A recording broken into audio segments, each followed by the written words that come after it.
Hello viewers, আসসালামু আলাইকুম। আরেকটি ভিডিওতে আপনাদের সবাইকে স্বাগত জানাচ্ছি। এই দেখুন, আকাশমণি গাছ আশা করি আপনারা অনেকেই চিনেন। এখন আমি নামটাকে আরেকটু অন্যভাবে বলি, তাহলে আরও ভালো করে চিনবেন। আকাশী গাছ বা একাশী গাছ। হ্যাঁ, এটা যে কাঠ দিয়ে যে খাট বানানো হয়, সেই আকাশী বা একাশী গাছের কথাই বলা হচ্ছে। হ্যাঁ, গাছটাকে হয়তো আপনারা সবাই চিনেন।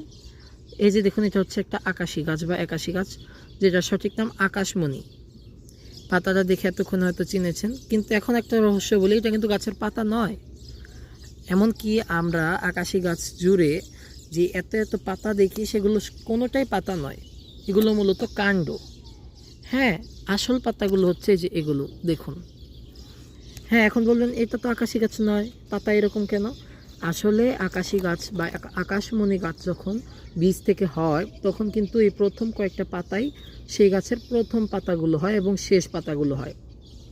এগুলোই হচ্ছে আকাশমণি গাছের পাতা, চিকন চিকন যে পাতাগুলো। আর এই হচ্ছে কাণ্ড। পাতাগুলো শুরু হওয়ার আগ পর্যন্ত দেখুন চ্যাপটা। এই কয়েকটা পাতার পর আর কিন্তু পাতা জন্মায় না। এই যে কাণ্ডগুলো, সেগুলোই কিন্তু কাণ্ড না, মূলত এগুলো হচ্ছে পাতার শিরা যেটাকে বলে, এই ডাটা আর কি। সেগুলো এরকম চ্যাপটা হয়ে এই টাইপের আকৃতি নেয় যে এগুলোকে দেখলে পাতার মতন মনে হয়। আর সালোক সংশ্লেষণের কাজ, পাতা যে কাজগুলো করে, সেগুলো কিন্তু এগুলোই সম্পূর্ণ করে থাকে মূলত।